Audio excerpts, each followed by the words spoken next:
ఎవడు ఎన్ని మాటలు మాట్లాడినా, ఎవడు ఎంత నాయిస్ క్రియేట్ చేసినా, ఎవడు నన్ను బూతులు తిట్టినా చలించము, మనం స్పందించము.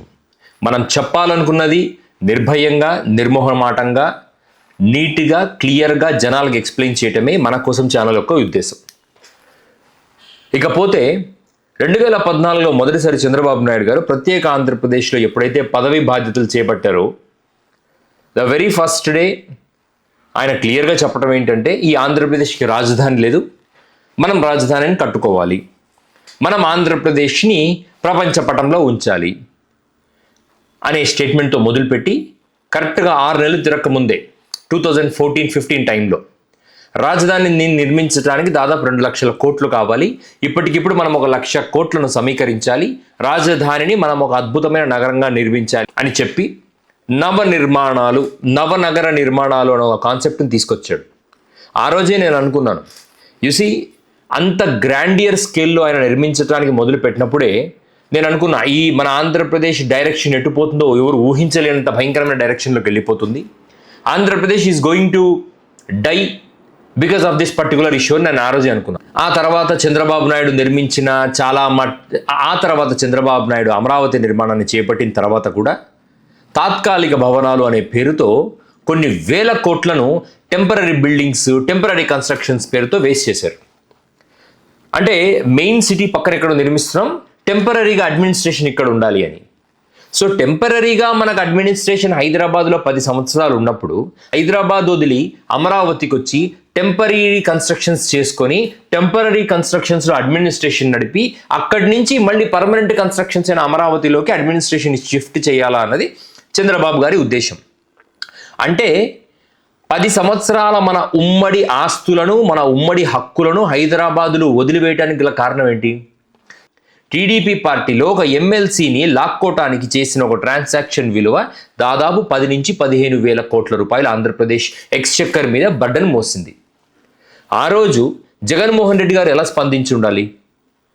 ఎంతసేపు ఎమ్మెల్సీని కొనుక్కోవడానికి చంద్రబాబు నాయుడు ఓటుకు నోటు కేసులో ఇరుక్కున్నాడు అని చెప్పి పొలిటికల్గా చంద్రబాబు నాయుడు గారిని కార్నర్ చేయడానికి చూశారు, కానీ ఆ ఒక్క విషయాన్ని అడ్డం పెట్టుకొని ఆంధ్రప్రదేశ్కు తీసుకొచ్చి అడ్మినిస్ట్రేషన్ని మొత్తం ఇక్కడ టెంపరరీ బిల్డింగ్స్లో ఎస్టాబ్లిష్ చేసి ఆ ఆంధ్రప్రదేశ్ ఎక్స్చెక్కర్ మీద దాదాపు 10 నుంచి 15 వేల కోట్ల రూపాయల భారాన్ని మోపాడు అన్న విషయాన్ని జగన్మోహన్ రెడ్డి గారు ఏ రోజన్నా బయటికి వచ్చి చెప్పారా? జగన్మోహన్ రెడ్డి గారి వ్యవస్థలు ఏ రోజన్నా బయటికి వచ్చి మాట్లాడాయా? జగన్మోహన్ రెడ్డి గారు చంద్రబాబు నాయుడు గారిని కేవలం పొలిటికల్గా ఎదుర్కోవటం మాత్రమే ఎజెండాగా పెట్టుకుంటే ఆంధ్రప్రదేశ్కి జరిగే అన్యాయాన్ని వివరించకపోతే ఆంధ్రప్రదేశ్ ప్రజలకు అన్యాయం ఎలా తెలుస్తుంది? చంద్రబాబు నాయుడు గారు టెంపరరీ కన్స్ట్రక్షన్స్ పేరుతో 20,000 కోట్ల రూపాయలు నాశనం చేశాడు అన్న విషయాన్ని ప్రజలకు ఎక్స్ప్లెయిన్ చేయాల్సిన బాధ్యత ఎవరికి ఉంది? ప్రతిపక్ష నేతగా జగన్మోహన్ రెడ్డి గారికే ఉంది. ఒక డీటెయిల్డ్ రిపోర్ట్ని ప్రజల ముందర పెట్టడానికి మీకు ఏంటి సమస్య? ప్రజలకు తమ ఆస్తులు ఎలా పోతున్నాయి, తమ సంపద ఎలా పోతుందో డీటెయిల్డ్గా ఎక్స్ప్లెయిన్ చేస్తే పొలిటికల్గా మీరు గెలిచినట్టే కదా. లాస్ట్ ఎలక్షన్లో ప్రభుత్వం మీ భూములు లాక్కుంటుంది, జగన్ తన ముద్ర వేసుకొని మీ భూములని లాక్కుంటాడు జగన్ అని చంద్రబాబు నాయుడు గారు, పవన్ కళ్యాణ్ గారు, నారా లోకేష్ గారు మీటింగ్స్లో చెప్పినప్పుడు జనం నమ్మారా లేదా?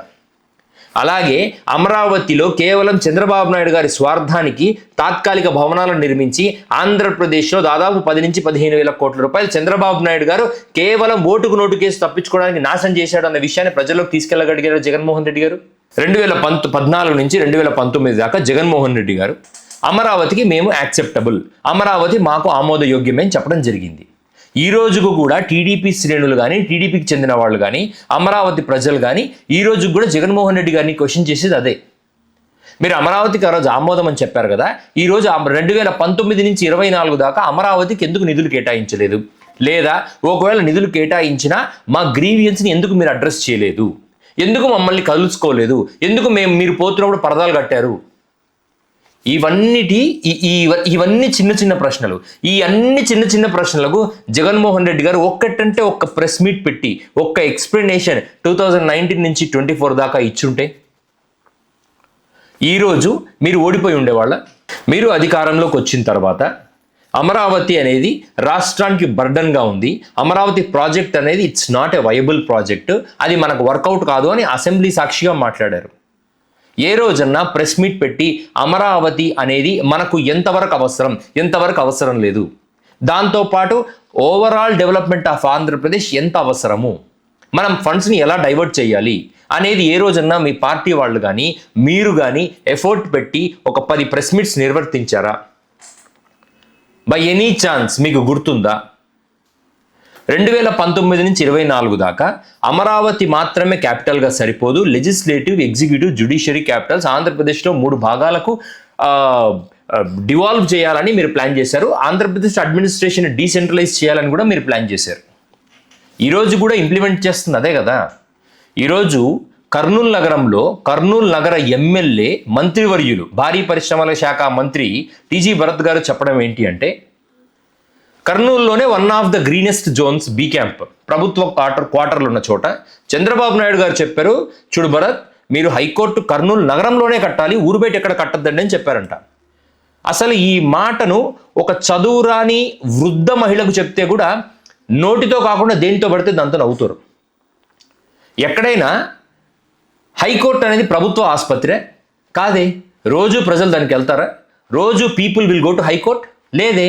అవసరం ఉన్నోడు, చట్టపరమైన న్యాయపరమైన సలహాలు అవసరాలు ఉన్నవాళ్ళు మాత్రమే హైకోర్టుకి వెళ్తారు.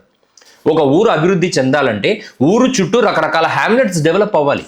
హైకోర్టు ఊరు చుట్టూ, ఊరు బయట ఎక్కడన్నా డెవలప్ అయితే అటువైపు ఊరు డెవలప్ అవుతుంది, అంటే ఊరు విస్తరిస్తుంది. ఆ విషయం మంత్రి గారికి తెలీదా? తెలుసు. కానీ మంత్రి గారి మనస్సులో కర్నూలులోనే ఉండాలి అని నమ్మారు. సో ఈరోజు బీ క్యాంప్ అనే ప్రాంతాన్ని క్లియర్ చేసి, అక్కడ నిర్వాసితులైన వాళ్ళని క్లియర్ చేసి, అక్కడున్న క్వార్టర్స్ పగలగొట్టి, అక్కడున్న చెట్లను తీసేసి, అక్కడున్న వైడ్ స్పేస్ని చక్కగా హైకోర్టు నగర నడిబొడ్డున కడుతున్నారు. అంటే మీరు సృష్టించిన వ్యవస్థనే హైకోర్టు కర్నూలులోకి రావాలి, విశాఖపట్నం ఎగ్జిక్యూటివ్ క్యాపిటల్గా మారాలి. ఇవాళ అన్ని కంపెనీలను నారా లోకేష్ సంఖలో పెట్టుకొని విశాఖపట్నంకి వస్తున్నారు అని ప్రచారం చేస్తున్నారు. ఆ కంపెనీలన్నీ ఎలా వస్తున్నాయి? మళ్ళీ అక్కడ విశాఖపట్నంకి మీరు వద్దన్నా వస్తారు కంపెనీస్.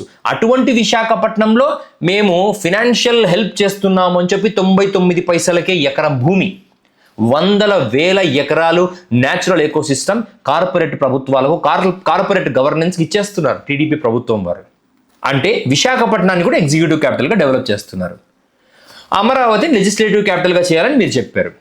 అమరావతి లెజిస్లేచర్స్ అందరూ ఇప్పుడు అక్కడే అమరావతిలోనే ఉంటున్నారు. మీరు చెప్పిందే వీళ్ళు ఇంప్లిమెంట్ చేస్తున్నారు. ఏ రోజన్నా ఎవరైనా, నాకు తెలిసి కర్నూలులో కానీ విశాఖపట్నంలో కానీ అమరావతిలో కానీ ఎవ్వరు కూడా ఈ మూడు క్యాపిటల్ కాన్సెప్ట్ని తిరస్కరించలేదు. అసలు యాక్చువల్లీ చాలా మందికి తెలియని విషయం ఏంటంటే ఈ 3 క్యాపిటల్ కాన్సెప్ట్ని ఎవరు తిరస్కరించలేదు. బట్ ఎప్పుడైతే ఏబిఎన్ ఆంధ్రజ్యోతిలో, ఈనాడులో చంద్రబాబు నాయుడు గారి లెడ్ ఇనిషియేటివ్ స్టార్ట్ అయ్యాయో, ఒక నెరేటివ్ బిల్డ్ చేయడం మొదలుపెట్టారు. జగన్ అమరావతిని చంపేస్తున్నాడు. ఆ ఫ్లోలో వైఎస్ఆర్సీపీ వాళ్ళు కూడా మేము అమరావతిని చంపట్లేదు, వాళ్ళు చంపేస్తున్నాము అని చెప్పినప్పుడు మీరు ఎక్స్ప్లెనేషన్ ఎలా ఇవ్వాలి? అమరావతి అంటే మాకు ప్రేమ, అమరావతి మాత్రమే కాదు అందరూ డెవలప్ అవ్వాలి, కావాలంటే సౌత్ ఆఫ్రికాని చూడు. ఇండియాలో బేసికలీ ఆఫ్రికా అంటేనే ఒక అన్డెవలప్డ్ కాంటినెంట్గా పర్స్పెక్టివ్ ఉంది. South Africa may be a rich country, but Africa అనే ఒక పేరుని ఒక టర్మ్ని కాయిన్ చేస్తున్నప్పుడు ఎటువంటి టర్మ్ని కాయిన్ చేస్తున్నామో తెలీదా? ఏబిఎన్ ఆంధ్రజ్యోతి ఛానల్లో కొన్ని నెలలు సంవత్సరాలు డిబేట్ జరిగింది. అమరావతిని చంపుతున్నారు, సౌత్ ఆఫ్రికన్ చేస్తాడంట, ఎవడన్నా అమెరికన్ తీసుకుంటాడు, వీళ్ళు సౌత్ ఆఫ్రికన్ తీసుకున్నారు అని చెప్తూ డిబేట్ చేస్తున్నప్పుడు ఒక్కడన్నా వైసీపీ నుంచి ఎక్స్ప్లెనేషన్ ఇచ్చారా? సో మీరు చెప్పినట్లే కర్నూలు క్యాపిటల్ అయింది, కానీ వాళ్ళ ఆస్పిరేషన్స్కి తగినట్టుగా ప్రభుత్వ భూమిని నగరంలో నడిబొడ్డున వాళ్ళకు నచ్చినట్టుగా కట్టుకుంటున్నారు. మీరు చెప్పినట్టునే విశాఖపట్నాన్ని ఎగ్జిక్యూటివ్ క్యాపిటల్ చేశారు, కానీ విశాఖపట్నంలో న్యాచురల్ రిసోర్సెస్ని, ప్రభుత్వ రిసోర్సెస్ని ఇష్టం వచ్చినట్టు పప్పు బెల్లాలకు కార్పొరేట్ గవర్నమెంట్కి ఇచ్చేస్తున్నారు. మీరు చెప్పినట్టే అమరావతిలో లెజిస్లేటివ్ క్యాపిటల్ డెవలప్ అవుతుంది, కానీ అన్ఫార్చునేట్లీ కొన్ని లక్షల కోట్లు పునాదులు వేయడానికి ఖర్చు పెడుతున్నారు. కాన్సెప్ట్స్ మీవి కరెక్ట్ అయినప్పుడు ఇంప్లిమెంటేషన్లో మీరు దారుణంగా ఫెయిల్ అయ్యారన్న విషయం మీకు అర్థం కలదా జగన్మోహన్ రెడ్డి గారు?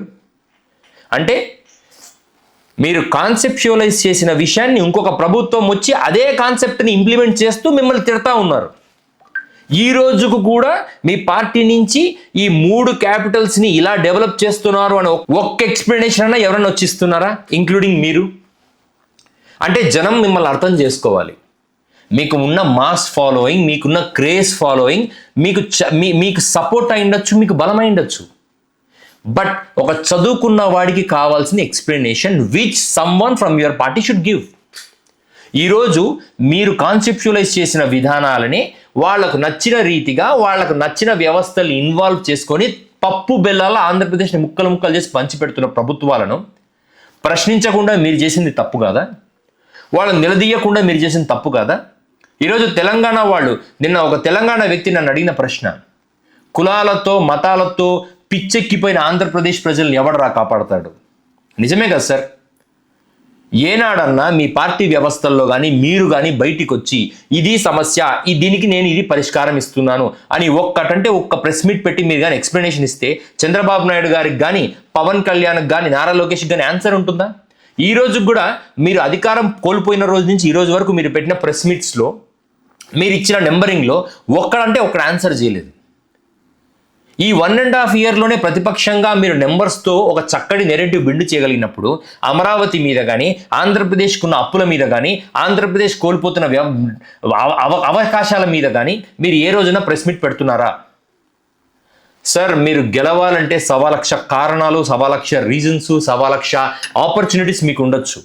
కానీ ఆంధ్రప్రదేశ్కి మీరు మంచి చేస్తాను, ఆంధ్రప్రదేశ్లో ప్రతి ఇంట్లో నా ఫోటో పెట్టుకోవాలి, నన్ను రికగ్నైజ్ చేయాలని మీరు ఒకసారి ఒక టీవీ9 ఇంటర్వ్యూలో చెప్పడం జరిగింది. ఆ రోజు దాన్ని చూసిన వ్యక్తిగా నేను చెప్తున్నాను, ఒకరు మిమ్మల్ని చూసి ఇన్స్పైర్ అవ్వాలన్నా, మిమ్మల్ని చూసి అడ్మైర్ అవ్వాలన్నా కేవలం మాస్ ఫాలోయింగ్ సరిపోదు.